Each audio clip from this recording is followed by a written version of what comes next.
The massive alien ship hung in space above Earth like a dark moon.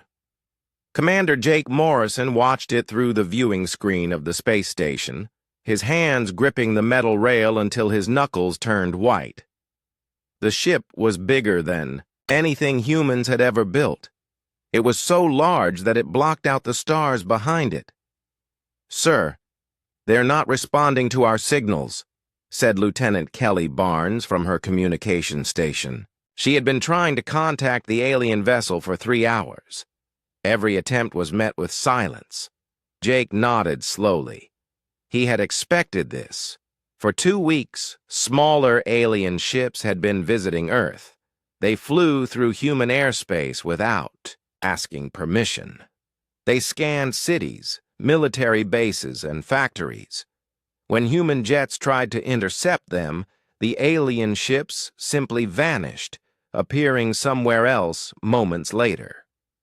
The aliens were not here to talk. They were here to study, Earth-like scientists studying insects. On the planet below, Captain Lisa Hayes sat in a conference room filled with world leaders. The room was tense. Everyone knew that humanity was facing something beyond their understanding. The aliens had technology that made human weapons look like stone tools. "We need to try diplomacy," Lisa said for the 10th time that day. "Maybe they don't understand our attempts to communicate. Maybe they're waiting for the right approach." President Karen Walsh shook her head. "Captain Hayes, we've tried everything. Radio signals, mathematical sequences, even music. They ignore us completely." "Then we need to try harder," Lisa replied. "Fighting them would be suicide. These beings can travel between stars. They have ships that can disappear and reappear anywhere they want. We have to find a way to talk to them." The president looked tired. Dark circles ringed her eyes. She had not slept properly since the aliens arrived. What if they don't want to talk? What if they see us as nothing more than animals? Far below, the Nevada desert, Dr. Sam Carter worked in a hidden laboratory that few people knew existed. The facility was buried 300 feet underground. Only the highest security clearance could get someone inside. Even most government officials had never heard of Project Nightfall. Sam stood before a strange-looking spacecraft that filled the center of the massive underground hangar. The ship was sleek and silver, about the size of a fighter jet, but shaped unlike anything in human military history. Its hull curved in ways that seemed to bend light around it. Strange symbols covered its surface, symbols that no human had created. "The quantum drive is still unstable," said Dr. Tony Clark, Sam's chief engineer. Tony had been working on the project for 2 years. His hair had gone gray during that time. "We can get maybe 10 minutes of flight time before the whole system overheats," Sam nodded. The ship they were building used technology that human science barely understood. Most of it came from studying crashed alien scout ships. 3 years ago, a small alien vessel had crashed in the Amazon rainforest. The Brazilian government had secretly given the wreckage to the United States. Another crash had occurred in Siberia 6 months later. The aliens probably thought the crashes were unimportant. After all, they were just small scout ships. But for human scientists, they were treasure beyond imagination. 10 minutes might be enough, Sam said. If we can just prove the concept works, we can build more. In another part of the facility, test pilot Ben Parker studied flight manuals for a ship that defied every rule of physics he had learned. Ben had been a test pilot for 15 years. He had flown experimental aircraft that other pilots considered impossible to control. But this was different. This ship could supposedly move faster than light. It could become invisible. According to the computer simulations, it could do things that violated the laws of nature. The controls respond to both physical input and some kind of mental interface, explained Dr. Rachel Kim, the project's systems specialist. The alien technology seems to read the pilot's intentions. It's like the ship becomes an extension of your thoughts. Ben looked at the complex control panel. Half the instruments made no sense to him. "And you're sure this thing won't explode when I turn it on?" Rachel smiled nervously. "Mostly sure. Back in space, more alien ships arrived every day. They came in different sizes and shapes, but all shared the same dark, threatening appearance. They positioned themselves around Earth like a blockade. Human satellites detected energy readings that were off the charts. These ships had enough firepower to destroy entire cities with single shots.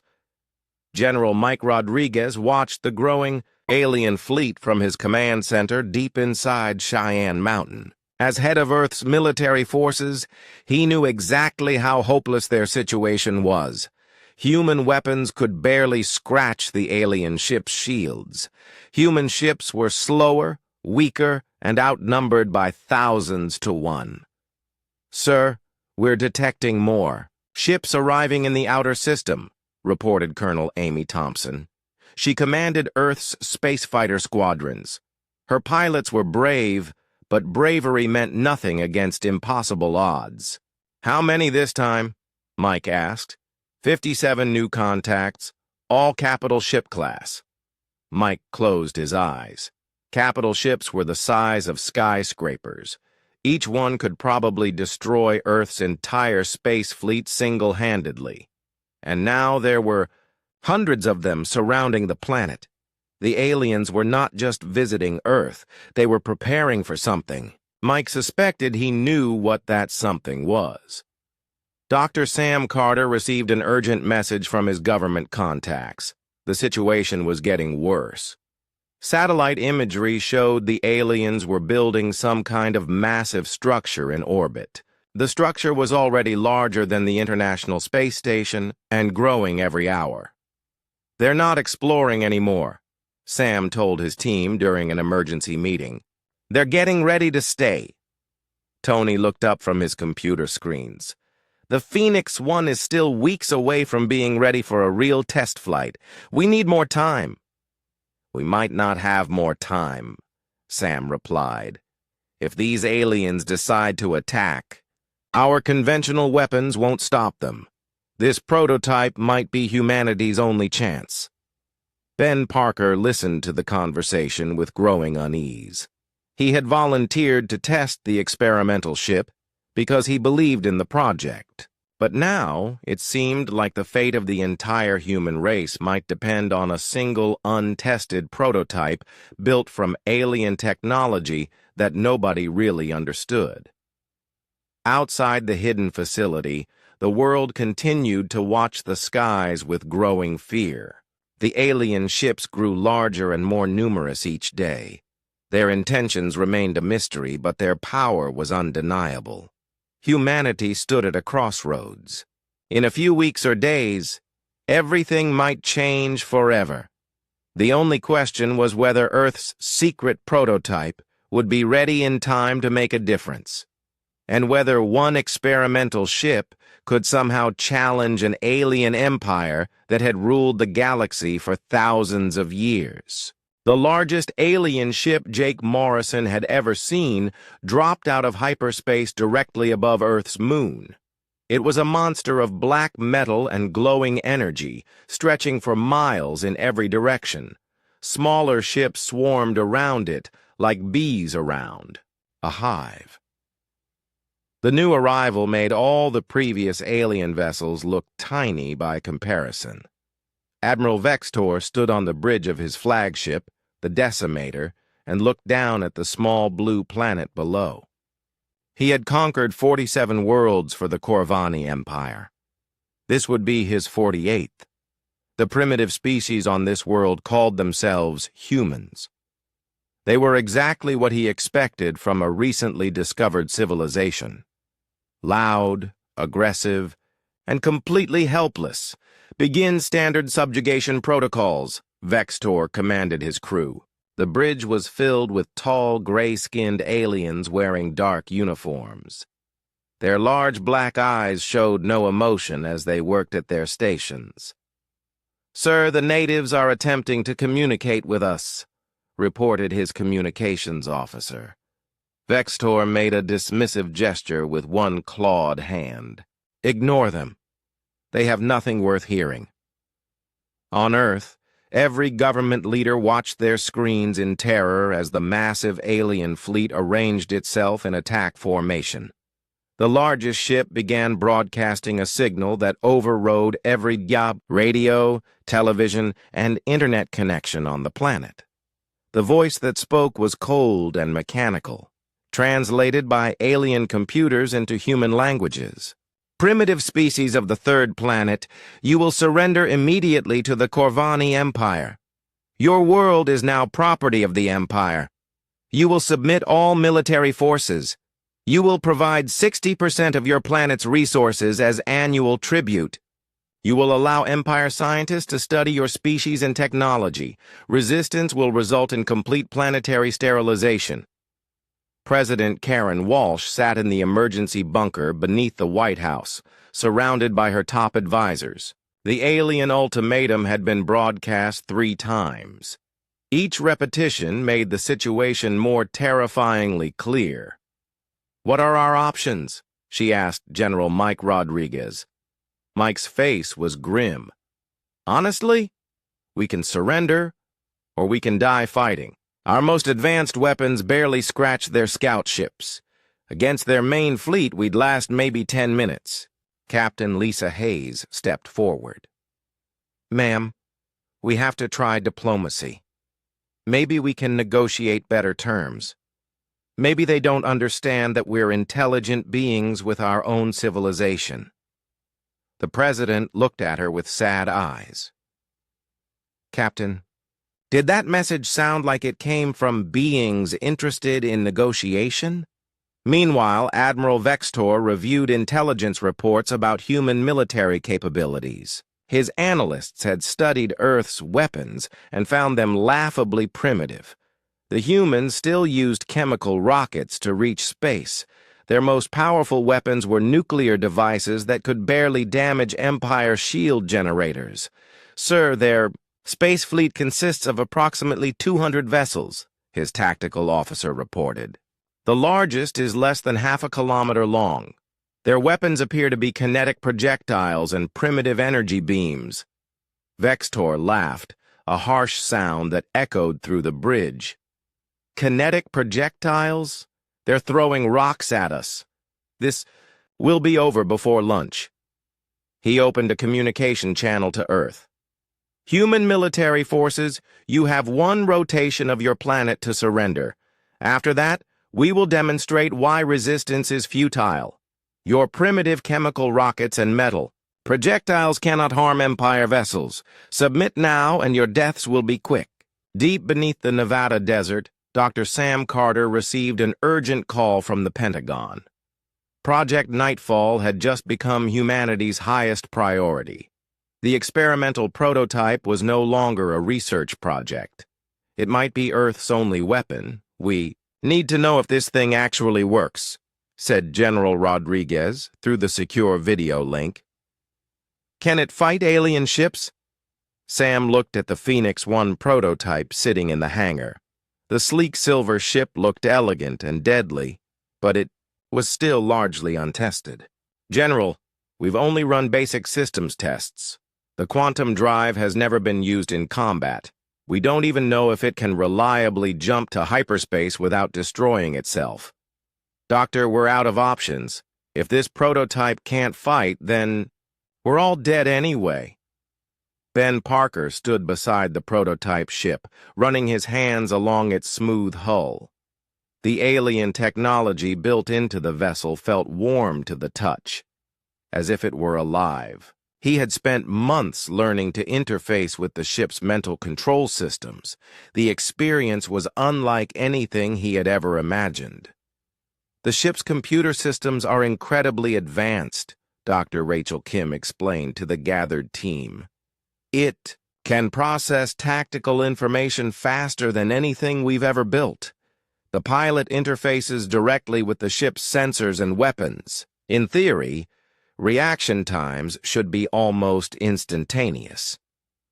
Tony Clark looked up from his engineering displays. The quantum drive is stable, but we still don't know its limits. The alien technology uses principles we barely understand. One wrong calculation could tear a hole in space-time. Sam made a decision that would change everything. We're going to test it. Ben, I need you to take the Phoenix 1 on a reconnaissance mission. Stay cloaked, stay hidden, but get close enough to scan their ships. We need to know what we're fighting, Colonel. Amy Thompson had been listening to the conversation from her position at the tactical station. As Earth's top fighter pilot, she understood the desperate situation better than most. Sir, even if the prototype works perfectly, it's just one ship. They have hundreds. Sometimes one ship is enough, Sam replied. Human history is full of impossible victories. Maybe we can add one more. Admiral Vextor was growing impatient. With the humans' delay, their resistance was pointless, but their stubborn refusal to surrender was annoying. He decided to encourage their cooperation with a demonstration. Target their largest military installation, he commanded. Single beam, minimum power. Show them what happens to those who defy the Empire. The flagship's main weapon charged with a sound like thunder. A beam of pure energy lanced down from space, striking a military base in the middle of the Pacific Ocean. The entire installation vanished in a flash of light, leaving only a crater filled with boiling seawater. Broadcast this message to their leaders, Vextor said. That was our smallest weapon at lowest power. Surrender now, or we will demonstrate our full capabilities on one of your cities. On Earth, the alien demonstration had exactly the effect Vextor intended. Panic spread through government centers around the world. The aliens had just destroyed a military base that housed 10,000 people. They had done it with casual ease, as if swatting a fly. President Walsh called another emergency meeting. We can't fight them. That attack just proved we're completely outmatched. Maybe surrender is our only option. General Rodriguez disagreed.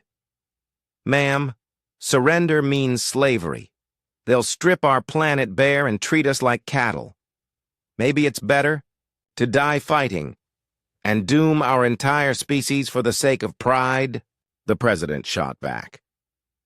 In the hidden laboratory, Dr. Sam Carter made final preparations for the Phoenix 1's first combat mission. The prototype had never been tested under real conditions. Its weapons systems were theoretical. Its stealth capabilities were unproven, but it was humanity's only chance to strike back. Ben Parker climbed into the pilot's seat and felt the ship's neural interface connect with his mind. Immediately, his awareness expanded. He could sense the ship's systems as if they were part of his own body. The quantum drive hummed with barely contained energy. Remember, this is reconnaissance only, Sam said through the communication system. Stay hidden, gather information, and come home. We need to know what their ships are capable of before we can plan any kind of attack. Ben nodded and began the startup sequence. The Phoenix 1 came alive around him, its alien technology responding to his thoughts and intentions. For the first time since the aliens arrived, humanity was about to strike back, even if it was just one small experimental ship against an entire galactic empire. Ben Parker felt the Phoenix 1 come alive beneath him as the quantum drive engaged for the first time. The sensation was unlike anything he had experienced in 15 years of test flying. The ship didn't just respond to his controls, it seemed to read his thoughts and intentions directly. Through the neural interface, he could feel the vessel's systems as if they were extensions of his own body. The stealth field activated with a soft hum. On his display screens, Ben watched the ship's energy signature disappear completely. To any observer, the Phoenix 1 had simply vanished from existence. Even the most advanced sensors would detect nothing but empty space. Phoenix 1. "This is Control," came Dr. Sam Carter's voice through the communication system. "We're showing you as completely invisible on all our instruments. The stealth field is working perfectly." Ben smiled grimly. "Good to know. Beginning. Approach to target area."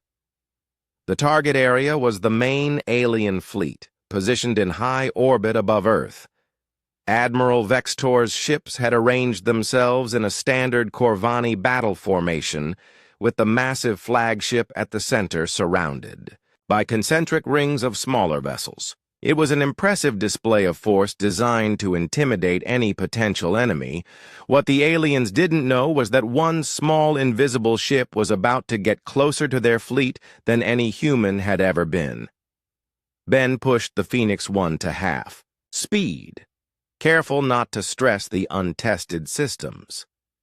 The ship moved through space with impossible smoothness, its quantum drive bending the laws of physics in ways that human science was only beginning to understand. Within minutes, he was approaching the outer edge of the alien formation. "Control, I'm seeing the fleet formation now," Ben reported. "They have ships arranged in 7 defensive rings around the flagship, estimate over 300 vessels total." Dr. Rachel Kim monitored Ben's progress from the control room, watching as data flowed back from the Phoenix 1's advanced sensors. The information they were gathering was beyond valuable.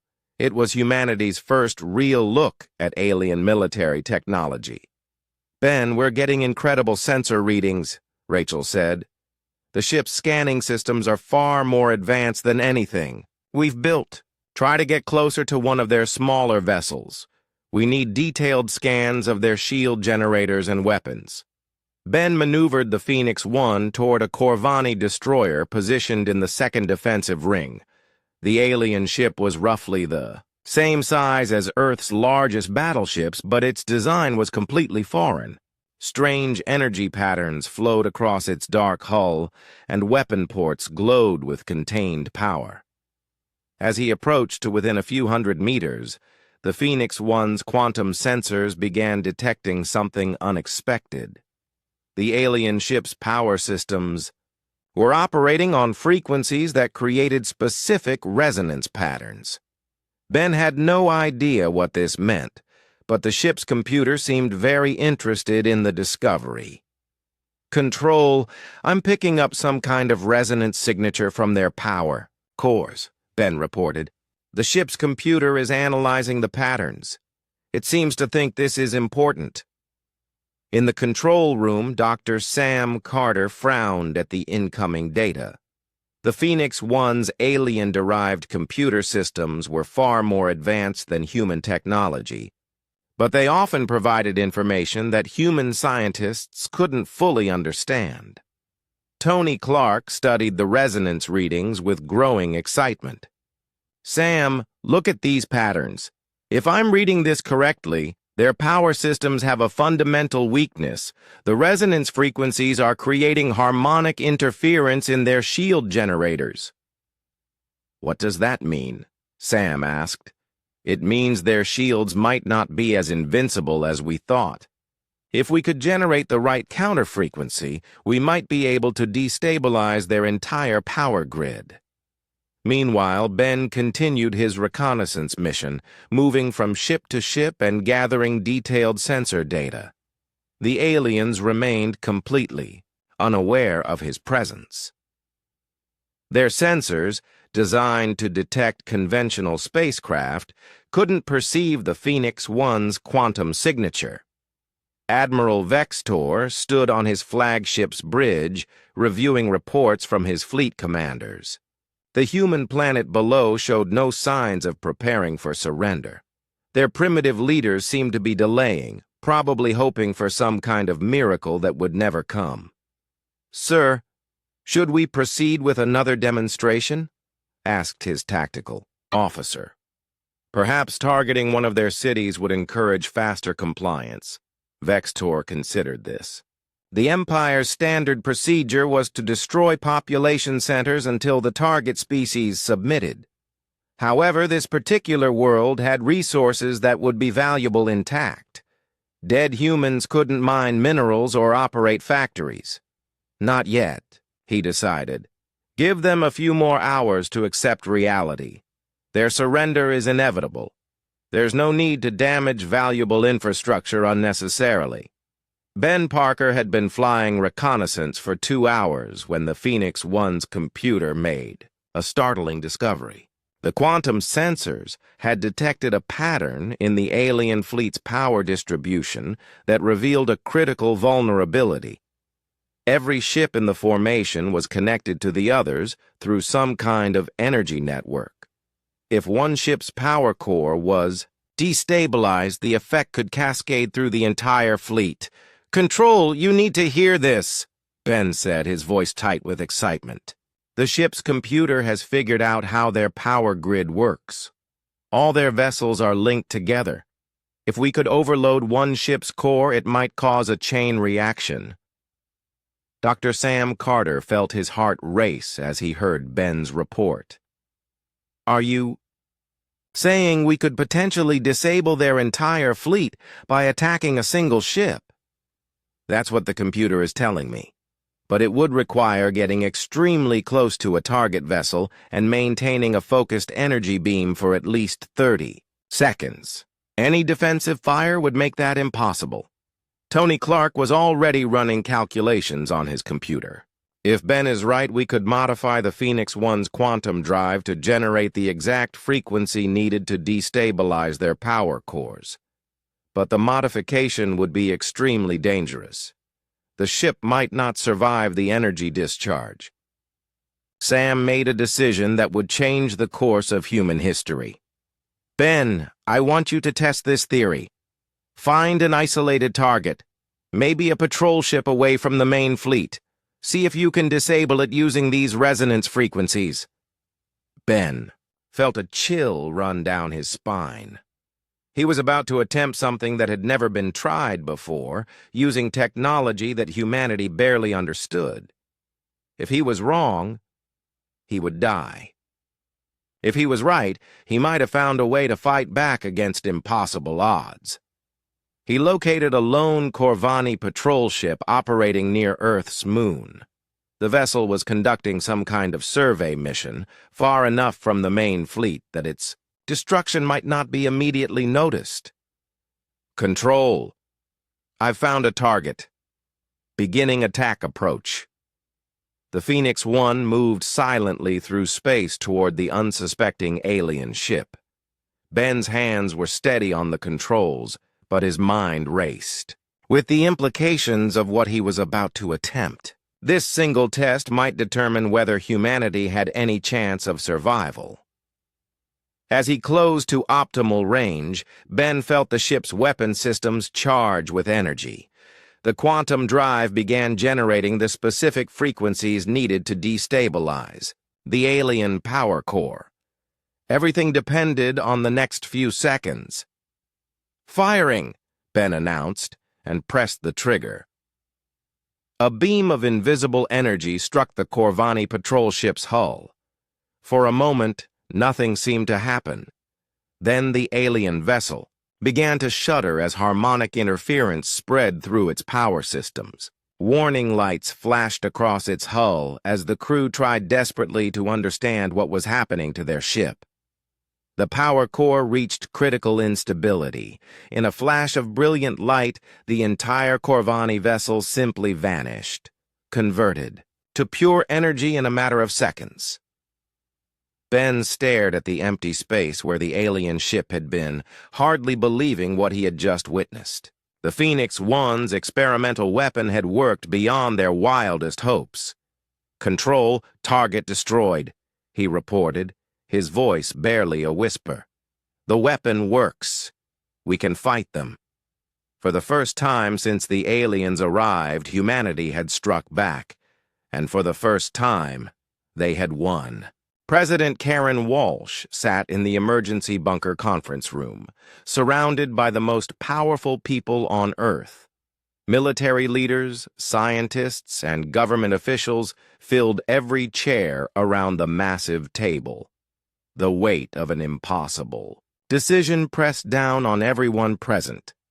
Ladies and gentlemen, we face the most critical choice in human history, the president began. We can surrender to the alien empire and accept slavery, or we can fight back with a single experimental prototype that might get our pilot killed.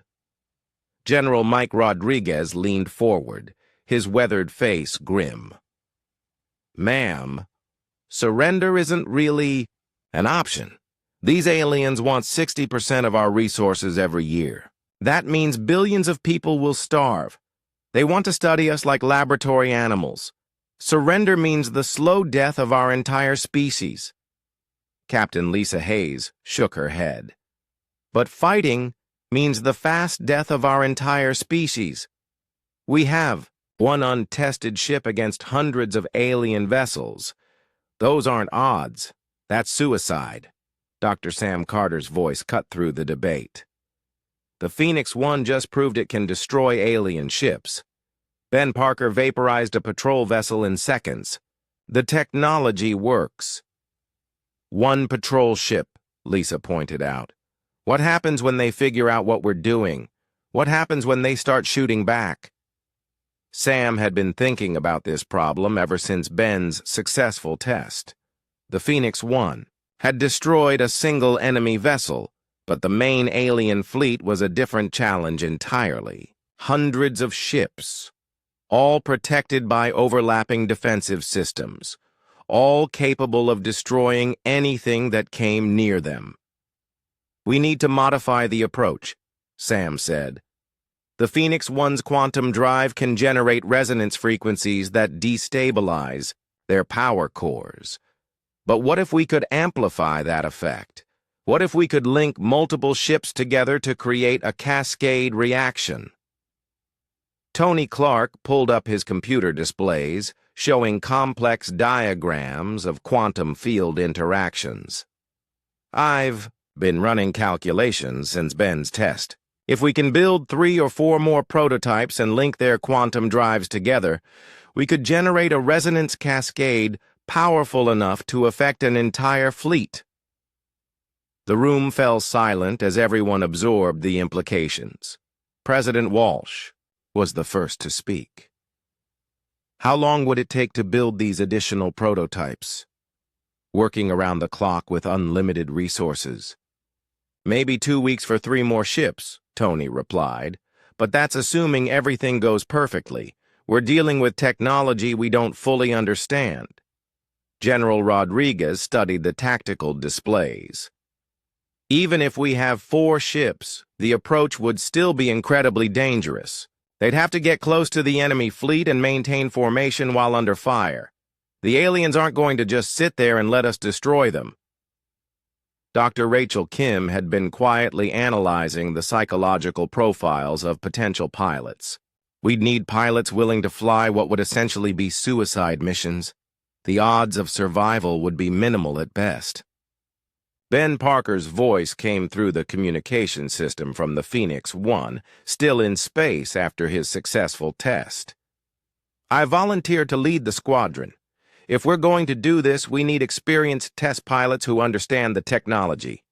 Sam felt a chill at Ben's words. He had known the young pilot for 2 years, had watched him master technology that should have been impossible for humans to operate. The thought of sending Ben and 3 other pilots on a mission that would almost certainly kill them was almost unbearable. But the alternative was the enslavement of the entire human race. Admiral Vextor stood on his flagship's bridge, studying reports about the missing patrol ship.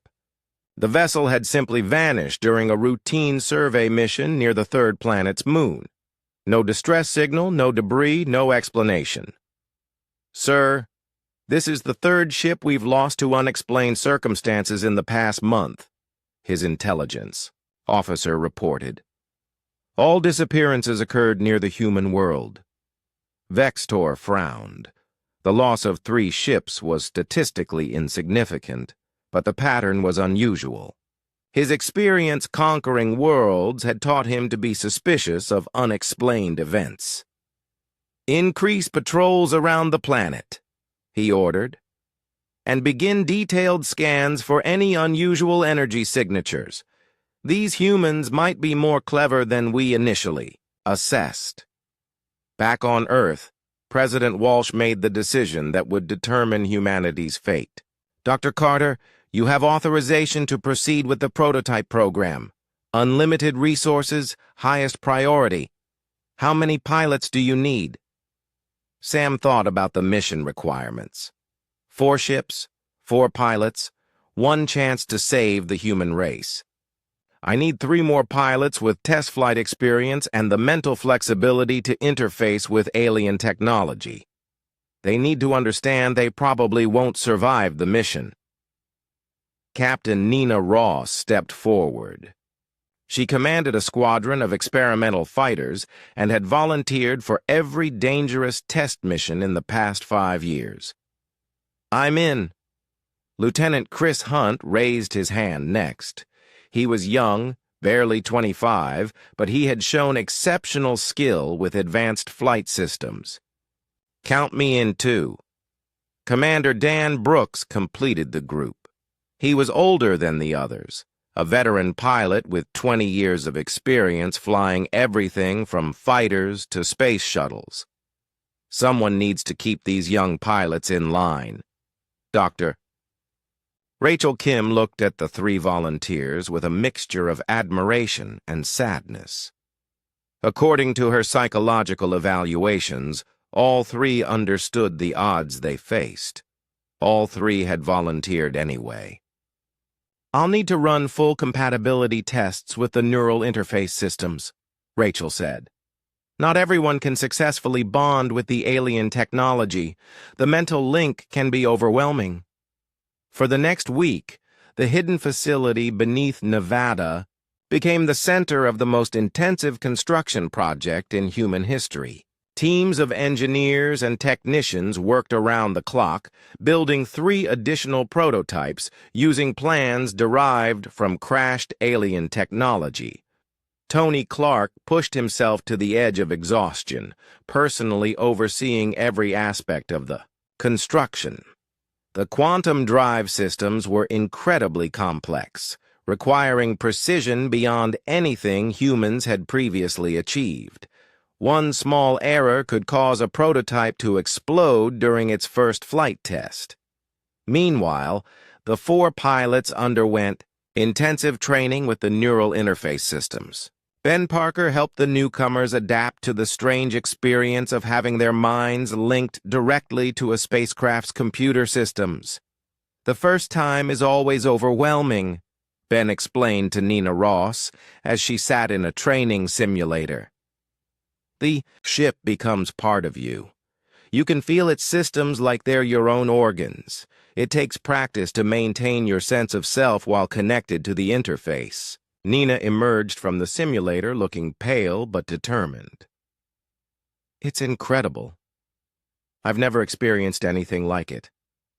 The ship responds to thoughts almost before I'm aware of having them." Admiral Vextor was growing impatient with the humans. Continued resistance. Their planet showed no signs of preparing for surrender. In fact, their military forces seemed to be increasing activity around their major population centers. "Sir, we're detecting unusual energy signatures from several locations on the planet's surface," his science officer reported. "The patterns don't match any known human technology." Vextor studied the sensor readings with growing suspicion. The energy signatures were unlike anything in the Empire's databases, but they seemed vaguely familiar somehow. Almost like the quantum resonance patterns that powered Corvani ships, but configured in an impossible way. "Continue monitoring those signatures," he ordered, and prepare to launch a full investigation if they increase in intensity. Dr. Sam Carter stood in the hangar, looking at 4 completed prototypes arranged in formation. The Phoenix 1 through Phoenix 4 represented humanity's greatest technological achievement and their last hope for freedom. Each ship incorporated lessons learned from months of studying alien technology. The quantum drives are linked, Tony reported. When activated simultaneously, they should generate a resonance cascade powerful enough to destabilize every ship in the alien fleet. Should? Ben Parker asked. The mathematics are theoretical, Tony admitted. We won't know for sure until we try it. President Walsh arrived at the facility for a final briefing before the mission launched. She looked at the 4 pilots who had volunteered to save their species, knowing she was probably seeing them for the last time. I want you all to know that whatever happens, humanity will remember what you're doing today, she said. You're flying into certain death to give the rest of us a chance at life. Commander Dan Brooks spoke for the group. Ma'am, we understand the risks, but someone has to try. If we don't fight back now, there won't be another chance. The 4 pilots climbed into their ships, feeling the neural interfaces connect with their minds. For a moment, each pilot experienced the strange sensation of existing in 2 places at once, in their own body and in the quantum consciousness of their prototype ship. All systems green, reported Ben from Phoenix 1. Ready for launch. Phoenix Squadron, you are cleared for mission, came Sam's voice through the communication system. Good luck, and come home safe. The 4 ships rose from the underground hangar and disappeared into the night sky, their stealth fields making them invisible to all observers. Somewhere above them, the alien fleet waited in orbit, unaware that humanity was about to strike back with everything they had. Admiral Vextor stared at the empty space where his destroyer had been only hours before. The massive ship, along with its crew of 3,000 Corvani warriors, had simply vanished. No debris, no energy signature, no explanation. In 3 millennia of imperial expansion, he had never encountered anything like this. Report, he commanded his science officer, a tall Corvani with pale skin and large black eyes that showed no emotion. Sir, the destroyer was conducting routine orbital scans when it suffered complete power core failure, the officer replied in a flat monotone. The failure occurred in 0.3 seconds. Our sensors detected no external attack, no weapon discharge, no hostile vessels in the area. Vextor's clawed hands gripped the armrests of his command chair. Ships don't just disappear. Power cores don't fail without warning. Find me an explanation. The science officer's fingers moved across his control panel with mechanical precision. Sir, analysis of the energy patterns suggests some kind of resonance cascade in the ship's quantum field matrix. But such an event should be impossible. Our power systems have multiple safeguards against harmonic interference. Should be impossible, Vextor repeated. Yet it happened. Begin a full investigation. Recall all patrol ships to the main fleet. I want to know what destroyed my destroyer. 3 levels below the Admiral's bridge, Corvani scientists worked frantically in the flagship's main laboratory. They had been studying the destroyer's final transmission for 6 hours without success. The ship's last sensor readings showed normal operations right up until the moment of catastrophic failure. Chief Scientist Zekmar reviewed the data for the 100th time. The energy patterns made no sense according to current Imperial physics. The resonance frequencies that had apparently caused the power core failure were unlike anything in their databases. The cascade pattern suggests external manipulation, he reported to his team. But we detected no weapons fire. No energy beams, no hostile actions of any kind. It's as if the ship destroyed itself. His assistant, a younger Corvani named Veltok, studied the quantum field readings. "Sir, these resonance frequencies are almost identical to our own power core harmonics, but shifted in phase by exactly 180 degrees. It's like someone created a perfect counter-frequency." Zekmar's large eyes widened slightly. The closest thing to surprise his species ever showed. That would require detailed knowledge of our technology. These humans are supposed to be primitive. How could they possibly understand quantum field manipulation? Meanwhile, on Earth, Dr. Sam Carter watched the 4 Phoenix prototypes return from their successful test mission. The pilots had managed to destroy another isolated Corvani patrol ship, proving that their resonance weapon could work against multiple targets. But the victory came with disturbing news. "The aliens are pulling back their patrol ships," Ben Parker reported as he climbed out of Phoenix 1. "They're consolidating their fleet into a tight defensive formation. I think they're starting to suspect something." Dr. Rachel Kim studied the mission data with growing concern. "The quantum signatures from our attacks are distinctive. If their scientists analyze the energy patterns, they might figure out what we're doing." Tony Clark pulled up holographic displays showing the alien fleet's new formation. "They've arranged their ships in overlapping defensive shells.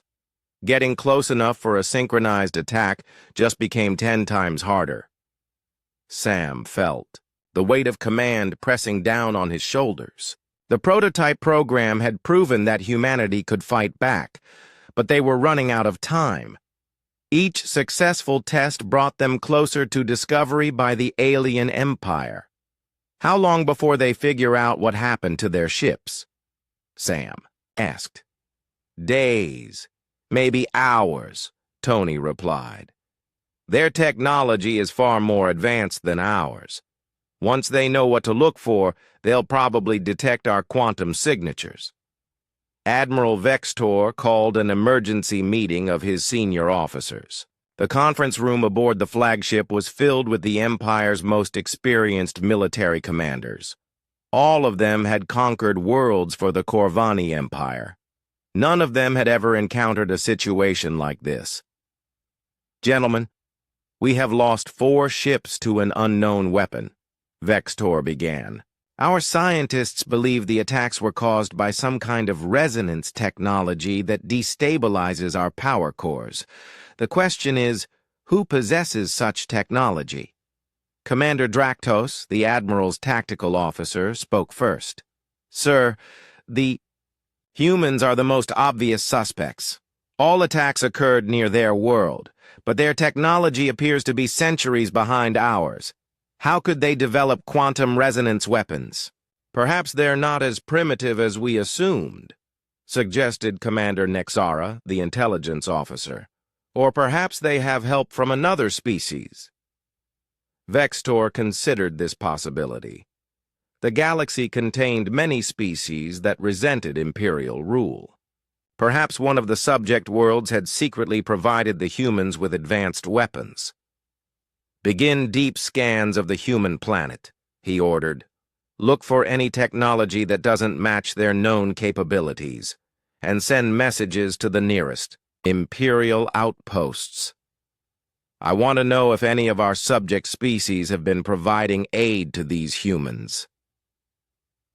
In the Phoenix facility, Dr. Sam Carter made a decision that would determine humanity's fate. The alien investigation was closing in on them. Soon, the element of surprise would be lost forever. They had to strike now, while the aliens still didn't fully understand what they were facing. "We're moving up the timeline," Sam announced to his team. "The final mission launches tonight." Ben Parker looked up from his flight preparations. "Tonight? We haven't finished all the systems tests. The quantum field synchronization between ships is still theoretical." "We're out of time," Sam replied. The aliens know something is wrong. They're investigating. In a few more hours, they'll probably figure out exactly what we're doing. Captain Nina Ross emerged from Phoenix 2, her face pale from the neural interface connection. "Sir, I've been running combat simulations all day. The odds of the four of us getting close enough to the main fleet are extremely low. They have overlapping defensive fields, automated weapon systems, and hundreds of ships watching for threats." Commander Dan Brooks nodded in agreement. "The approach vector is impossible. We'd be detected and destroyed long before we reached optimal attack range." Lieutenant Chris Hunt had been quietly studying tactical displays for hours. "What if we don't try to sneak past their defenses? What if we use the confusion of a frontal assault to mask our approach?" Sam turned to look at the young pilot. "Explain."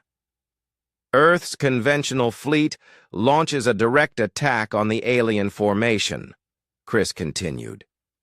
"Every ship we have, full frontal assault. The aliens will focus on destroying our main fleet while we approach from a different vector. By the time they detect us, we'll already be in position." The room fell silent as everyone absorbed the implications. A frontal assault by Earth's conventional fleet would be suicide. Every ship would be destroyed, every crew member killed. But it might provide enough distraction for the Phoenix Squadron to complete their mission. General Mike Rodriguez, who had been listening to the conversation through a secure communication link, spoke from his command center. "That's asking our pilots to die as a distraction. How many ships would we need to launch to create sufficient confusion?" "All of them," Chris replied quietly. "Every fighter, every frigate, every capital ship. The attack has to look like our main effort, or the aliens won't take the bait." President Karen Walsh joined the conversation from her emergency bunker. "General Rodriguez, how many personnel would be involved in such an attack?" Mike's voice was heavy with emotion. "Approximately 50,000 military personnel, ma'am. Our entire space fleet." The president closed her eyes. 50,000 people would die to give 4 pilots a chance to save the human race. It was an impossible decision that no leader should ever have to make. "Ma'am," General Rodriguez continued, "I've already discussed this possibility with my senior commanders. We understand the situation. Our conventional forces can't win against the alien fleet, but we can make our deaths count for something. Admiral Vextor's scientists made a breakthrough in their investigation. By analyzing quantum field distortions around the destroyed ships, they had identified the specific resonance frequencies used in the attacks. The technology was sophisticated beyond anything they had expected from a primitive species. Sir, the weapon signatures match theoretical research conducted by our own science division 2 centuries ago," Chief Scientist Zekmar reported. "The Empire considered developing resonance weapons but abandoned the project as too dangerous. The risk of cascade failures in our own fleet was deemed unacceptable." Vextor felt a chill of understanding. "You're saying these humans have developed a weapon that our own scientists considered too dangerous to build?" "Yes, sir. And based on the energy patterns, they may be preparing to use it against our main fleet." The Admiral immediately ordered all ships to maximum alert status. Activate all defensive systems. Begin random pattern maneuvers to prevent targeting locks. And prepare for immediate departure if necessary. But even as he gave these orders, Vextor knew it might be too late. The humans had been planning this attack for weeks or months. They had studied Imperial technology, learned its weaknesses, and built weapons. The space around Earth filled with the largest fleet Admiral Vextor had ever assembled. Ship after ship dropped out of hyperspace, their dark hulls blotting out the stars. The 7th Fleet of the Corvani Empire had arrived, bringing with it enough firepower to shatter planets. Vextor stood on the bridge of his flagship, the Decimator, watching the final ships take their positions. 200 capital ships, each one capable of destroying Earth's entire military by itself. He had called for this overwhelming force after the mysterious attacks on his patrol ships. These humans had proven they possessed dangerous technology. It was time to end their resistance permanently. "Sir, the fleet is in position," reported his tactical officer. "All ships ready for bombardment operations." Vextor nodded with satisfaction. The Seventh Fleet was the Empire's hammer, used to crush worlds that refused to submit. No species had ever survived its full fury.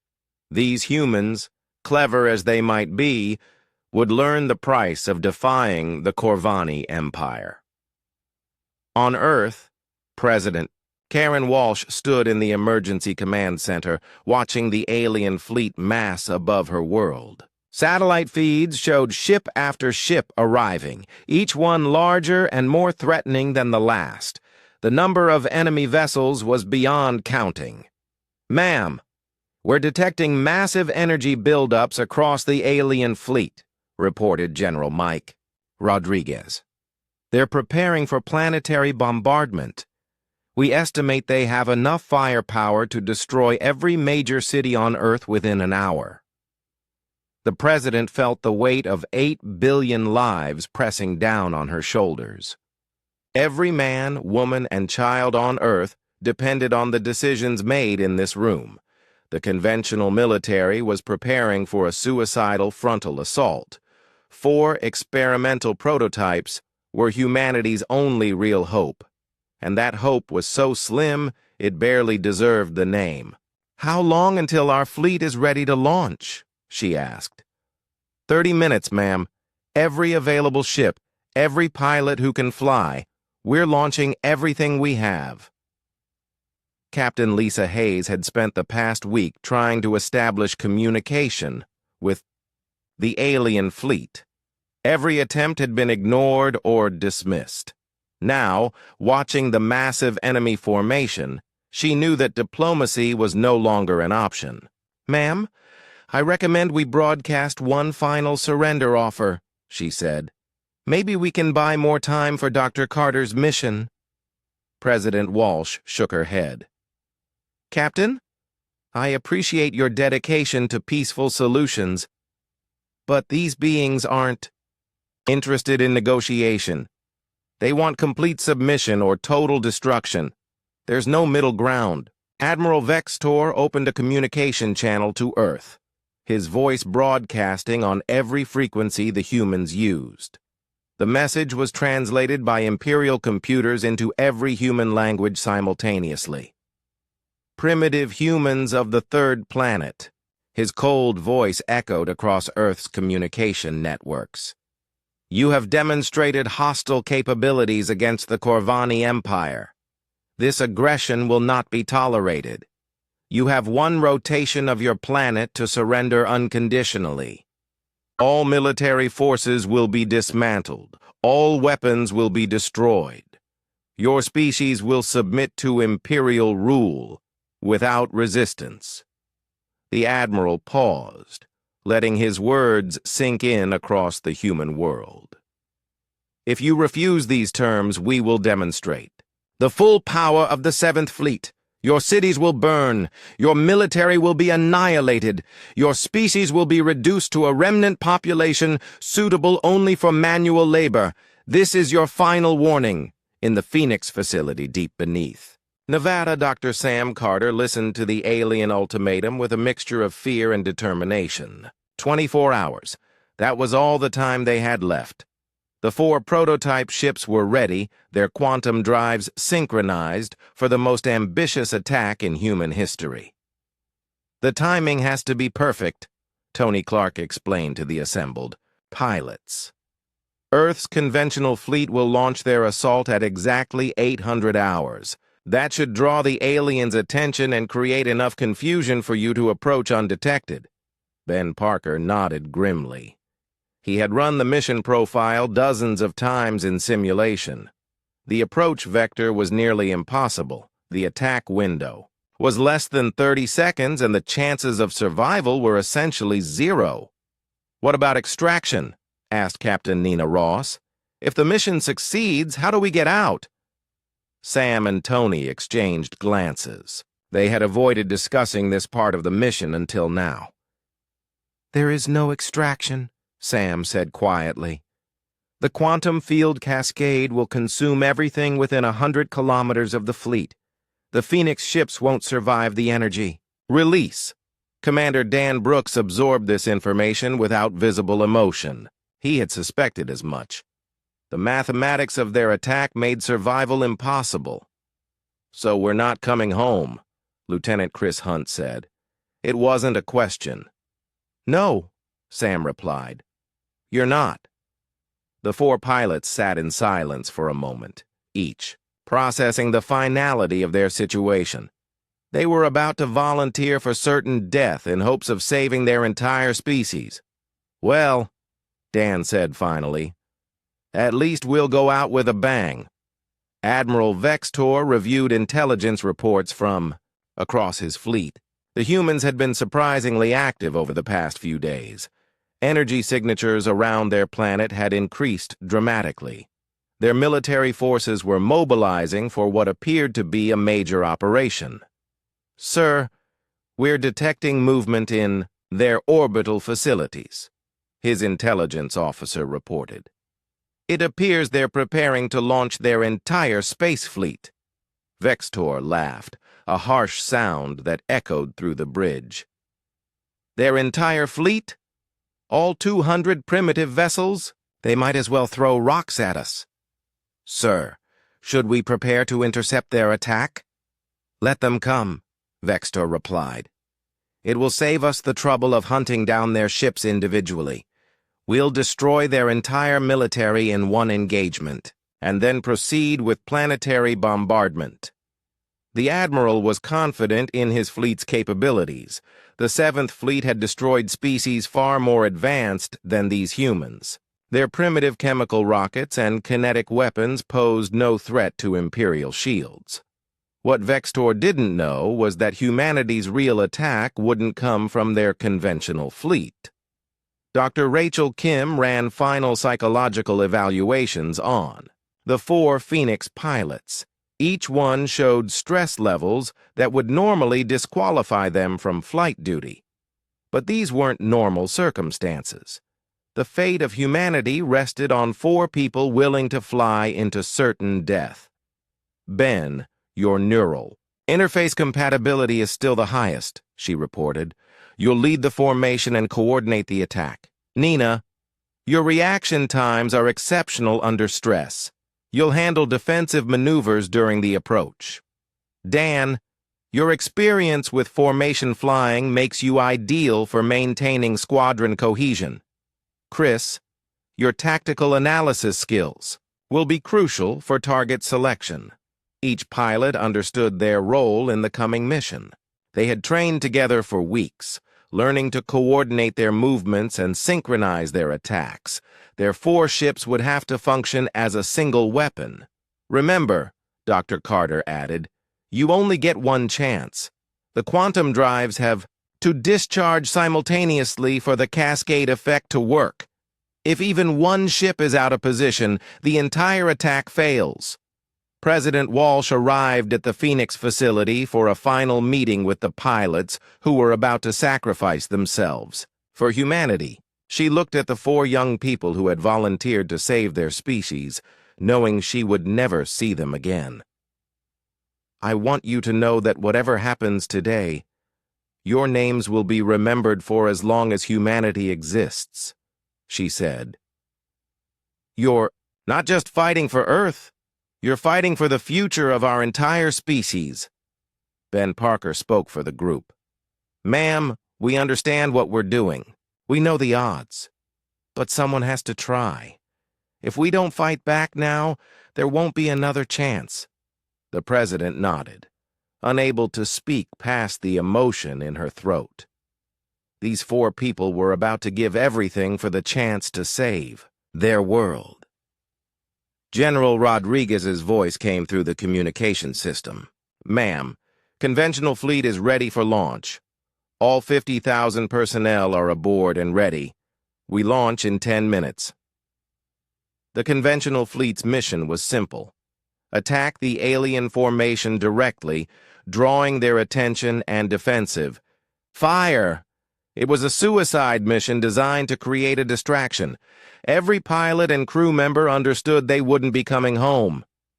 "Admiral Vextor won't expect our main attack to be a decoy," Sam explained. "His fleet will focus on destroying our conventional ships while the Phoenix Squadron approaches from the opposite direction." The 4 prototype ships rose from their underground hangar for the last time. Their stealth fields activated, making them invisible to all sensors. In 30 minutes, they would either save humanity or die trying.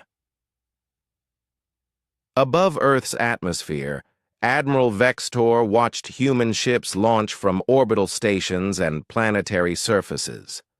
Primitive vessels rising to challenge. The might of the Corvani Empire.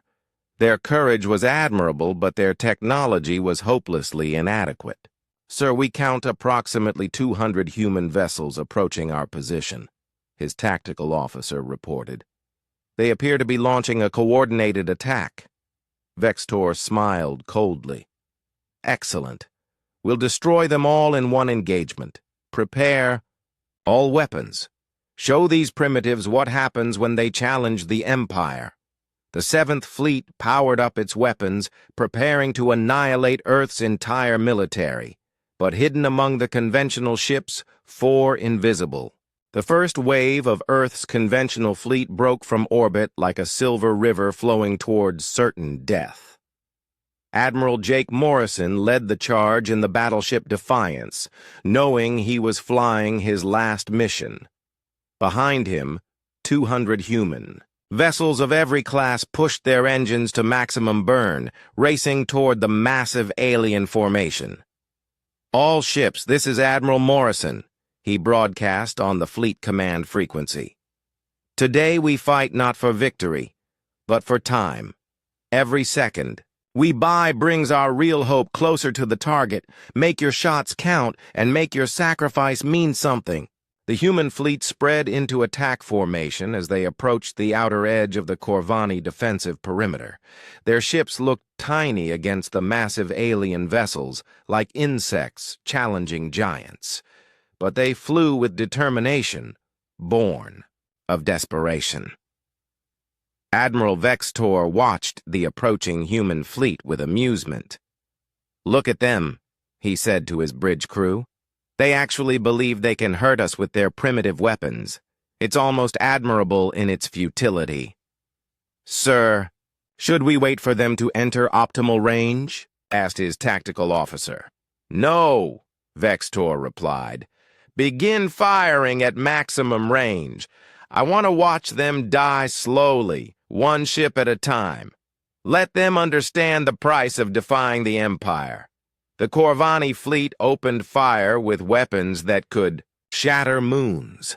Beams of pure energy lanced across space, striking the leading human ships. The first vessels to die were the destroyers Courage and Freedom, vaporized instantly by direct hits from alien beam weapons. But the human fleet didn't break. They continued their charge, returning fire with everything they had. Kinetic rounds and energy beams struck alien shields, causing brief flares of light but no real damage. The technology gap was too vast to overcome with conventional weapons. Captain Lisa Hayes piloted her frigate Resolute through the expanding debris field of destroyed human ships. Around her, the fleet was dying piece by piece, but their sacrifice was buying precious time. Somewhere behind the alien formation, 4 invisible prototypes were making their final approach. "All remaining ships, concentrate fire on the flagship," she broadcast. "Make them focus on us." Far from the main battle, Ben Parker led the Phoenix Squadron through the debris field on the opposite side of the alien fleet. The 4 prototype ships moved like ghosts through space, their stealth fields making them invisible to enemy sensors. They had watched the conventional fleet launch its doomed attack, knowing that 50,000 people were dying to give them this chance. "Phoenix 2 maintaining formation," reported Captain Nina Ross from her ship. "Phoenix 3 systems green," added Commander Dan Brooks. "Phoenix 4 ready for synchronized attack," Lieutenant Chris Hunt confirmed. Ben felt the weight of humanity's survival pressing down on him. Through his neural interface, he could sense the quantum drives of all 4 ships humming in perfect harmony. The alien technology responded to his thoughts and emotions, amplifying his determination into something approaching fury. The Phoenix Squadron approached the Corvani flagship from behind, using the massive ship's own bulk to mask their approach. The Decimator was a mountain of black metal floating in space, bristling with weapons that were currently focused on destroying the human fleet. Admiral Vextor stood on his bridge, watching human ships die by the dozens. The primitive vessels fought bravely, but their weapons couldn't penetrate Imperial shields. Their sacrifice was meaningless against the technological superiority of the Corvani Empire. "Sir, enemy fleet strength down to 60%, his tactical officer reported. "At current rate of destruction, all human vessels will be eliminated within 15 minutes. "Excellent," Vextor replied. "After we finish with their fleet, we'll begin bombardment of their major population centers. These humans need to learn the consequences of resistance." What the Admiral didn't know was that 4 ships had already penetrated his defensive perimeter and were closing on his flagship's hull. Ben Parker brought Phoenix 1 to within 500 meters of the alien flagship's hull. At this range, he could see individual weapon emplacements and sensor arrays. The ship was massive beyond comprehension, a floating city of destruction that carried more firepower than Earth's entire military. "Phoenix Squadron, assume attack formation," Ben commanded. "Remember, we only get one shot at this." The 4 prototypes arranged themselves in a perfect square formation around the flagship's main power core. Their quantum drives began to resonate, in harmony, building toward the synchronized discharge that would either save humanity or accomplish nothing at all. Through his neural interface, Ben could feel the energy building in all 4 ships simultaneously. The alien technology that powered their vessels was preparing to turn that same power against its creators. It was poetic justice on a cosmic scale. The human fleet continued to die around the alien formation. Admiral Morrison's battleship took a direct hit, breaking apart in a massive explosion. Captain Hayes watched her sensors as ship after ship winked out of existence. They had bought 15 minutes of distraction at the cost of thousands of lives. "Phoenix Squadron, we're running out of time," she broadcast on the emergency frequency. "Whatever you're going to do, do it now." Ben heard the transmission and knew their moment had arrived. The conventional fleet had sacrificed everything to give them this opportunity. Now it was time to make that sacrifice count. "All ships, prepare for synchronized discharge," he commanded. "Link quantum drives on my mark." The 4 Phoenix ships established neural connections between their quantum drive systems. For a moment, Ben felt his consciousness expand to encompass all 4 vessels simultaneously. He could sense Nina's determination, Dan's steady resolve, and Chris's analytical precision. They were no longer 4 separate pilots. They were a single weapon guided by 4 minds working in perfect harmony. "Target locked," reported Nina from Phoenix 2. Her ship's sensors had identified the exact resonance frequency needed to destabilize the flagship's power core. Formation stable, added Dan from Phoenix 3. Despite the massive gravitational forces generated by the alien ship, he was maintaining perfect positioning. Cascade parameters calculated, Chris announced from Phoenix 4. His ship's computer had analyzed the energy patterns needed to propagate the attack throughout the entire fleet. Ben felt the quantum drives reach critical resonance. The air in his cockpit hummed with barely contained energy. Through his neural interface, he could sense the fundamental forces of the universe bending to their will. "Fire," he commanded. 4 streams of invisible energy struck the Corvani flagship simultaneously. The quantum resonance beams penetrated the ship's shields as if they didn't exist, striking directly at the massive power core that provided energy for the entire vessel. For a moment, nothing seemed to happen. The flagship continued firing at the human fleet, its weapons destroying ship after ship. Admiral Vextor continued to stand on his bridge, unaware that death had already found him.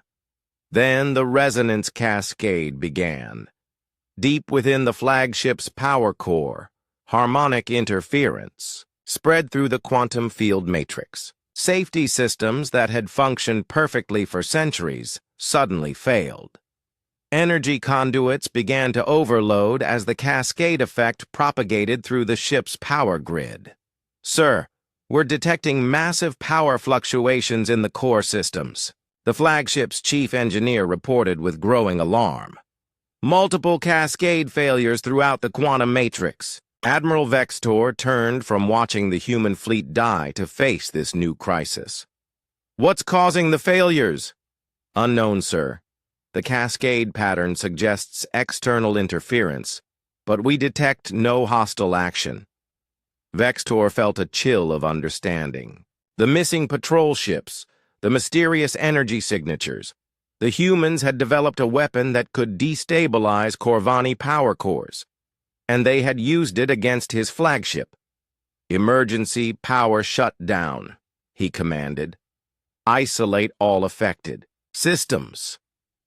But it was too late. The cascade effect had already spread beyond the point of containment. The flagship's massive power core reached critical instability as quantum fields collapsed throughout the ship's energy grid. Ben Parker watched through his ship's sensors as the alien flagship began to shudder. Energy patterns flickered across its hull as internal systems failed in cascading sequence. The vessel that had seemed invincible moments before was tearing itself apart from within. "It's working," Nina reported from Phoenix 2. "The cascade is spreading to adjacent ships through their linked power grids." Indeed, the resonance effect was propagating from ship to ship through the Corvani fleet's interconnected energy network. What had been designed as a strength, the ability to share power between vessels, had become a fatal weakness. Admiral Vextor's final transmission was a single word of disbelief as his flagship's bridge filled with blinding light. "Impossible." The decimator vanished in a flash of pure energy as its power core suffered complete containment failure. The explosion was visible from Earth's surface, a new star burning briefly in the night sky. But the cascade effect was only beginning. Ship after ship throughout the Corvani fleet began to suffer power core failures as the resonance effect spread through their linked systems. Centuries of Imperial technology designed to be invincible proved helpless against a weapon that attacked the fundamental principles that made their power possible. The silence in space was absolute. Where moments before the greatest fleet in galactic history had dominated Earth's orbit, now only expanding clouds of superheated plasma marked the graves of 200 capital ships. The Corvani 7th Fleet, terror of 1,000 worlds, had been erased from existence in less than 2 minutes. Captain Lisa Hayes floated in her damaged frigate, staring through the viewport at the empty space where the alien armada had been. Her ship's sensors showed nothing but debris and radiation. The massive flagship that had threatened to bombard Earth was gone. The destroyers, cruisers, and battleships that had seemed invincible were gone. Everything was gone. Captain Hayes. "Are you receiving this?" came a voice through her communication system. It was Admiral Morrison, somehow still alive in a badly damaged section of his battleship. "I'm here, Admiral," Lisa replied, her voice barely above a whisper. Did we really win?" "The alien fleet is completely destroyed," Morrison confirmed. "I'm seeing nothing but plasma clouds and scattered debris. Whatever those prototype ships did, it worked beyond our wildest expectations." Around Earth, the few surviving ships of the human fleet tried to comprehend what they had witnessed. They had launched expecting to die in a hopeless battle against impossible odds.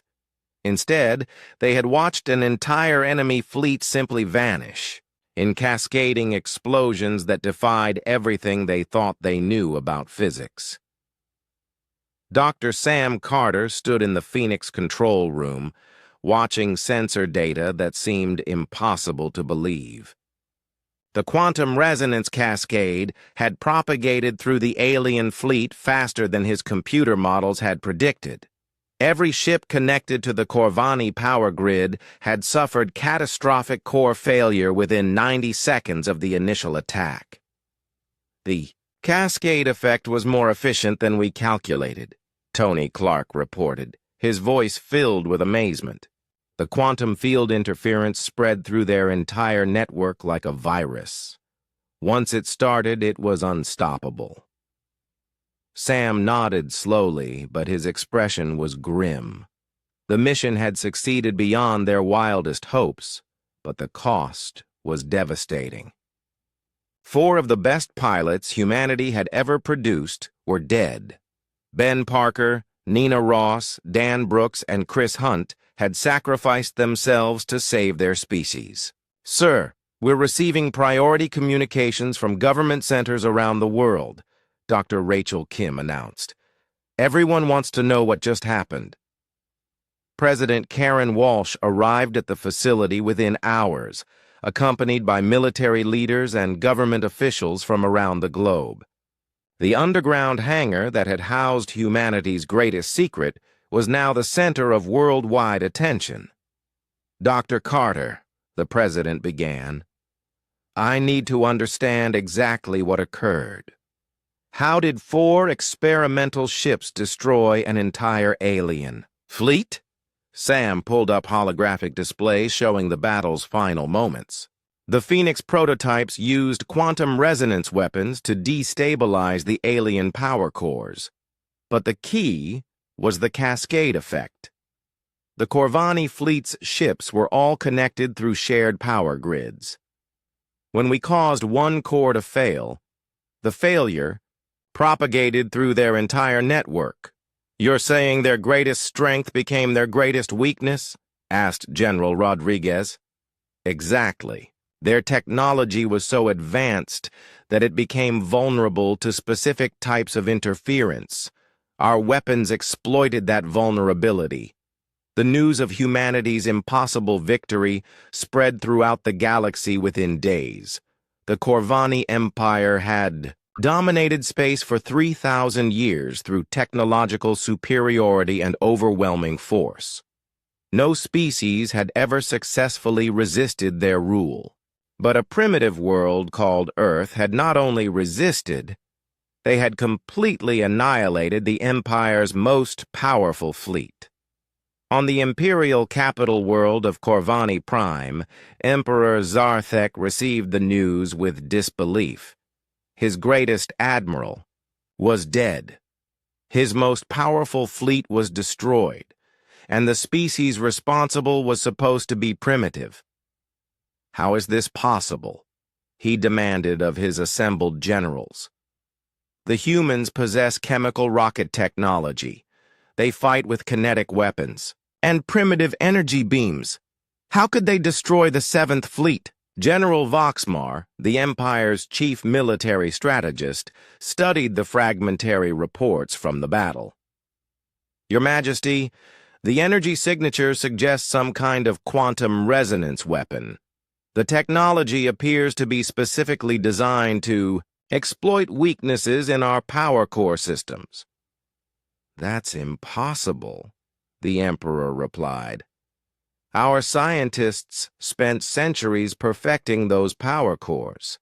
They have dozens of safety systems and redundant protections. Nevertheless, the entire fleet was destroyed by some kind of cascade failure, Voxmar insisted. The humans have developed a weapon that our technology cannot defend against. For the first time in 3 millennia, the Corvani Empire faced a species that could fight back effectively. The psychological impact was devastating. Throughout Imperial space, subject worlds that had accepted Corvani rule for generations began to question whether their masters were truly invincible. On the planet Veltar, resistance fighters who had hidden in caves for decades emerged to attack Imperial installations. Their weapons were still primitive, but their courage had been reborn by news of Earth's victory. On the mining world of Drexnos, entire populations of slave workers refused to report for duty. Imperial overseers found themselves facing mass rebellion for the first time in centuries. On the industrial planet of Kethvar, subject species began sabotaging production facilities that supplied the Imperial fleet. They had learned that the Empire's technological superiority was not absolute. Dr. Sam Carter worked frantically to analyze the data from the Phoenix mission. Humanity had won one battle, but the war was far from over. The Corvani Empire controlled thousands of worlds and commanded millions of ships. Earth had destroyed one fleet, but dozens more existed throughout Imperial space. We need to build more prototypes, Sam announced to his team. The aliens will adapt their technology to defend against our weapons. We have maybe weeks before they figure out how to counter the resonance effect. Tony Clark studied the manufacturing requirements with growing concern. Building 4 prototypes nearly exhausted our supply of alien technology. We salvaged components from maybe a dozen crashed scout ships. To build an entire fleet of quantum ships, we'd need materials we don't have. Then we find a way to get them, Sam replied. The Empire won't make the same mistake twice. Next time they come to Earth, they'll bring defenses against our weapons. President Walsh understood the strategic situation better than most government leaders. Earth had won an impossible victory. But that victory had also made them the Empire's primary target. Every ship, every resource, every weapon the Corvani possessed would eventually be directed against humanity. Dr. Carter, how long before they return? She asked. Unknown, ma'am. But when they do come back, it won't be with a single fleet. They'll bring everything they have. The president nodded grimly. Then we need allies, other species who want to be free of Imperial rule. Earth can't fight the entire Empire alone. Captain Lisa Hayes volunteered to lead humanity's first diplomatic mission to the stars. Using technology salvaged from destroyed Corvani ships, human engineers built a small fleet of faster-than-light vessels. Their mission was to contact other species throughout the galaxy and offer them something the Empire had never given them: hope. The first species they contacted were the Veltari, reptilian beings who had been enslaved by the Empire for 800 years. When human diplomats arrived in their system offering alliance against the Corvani, the response was immediate and enthusiastic. You have done what we thought,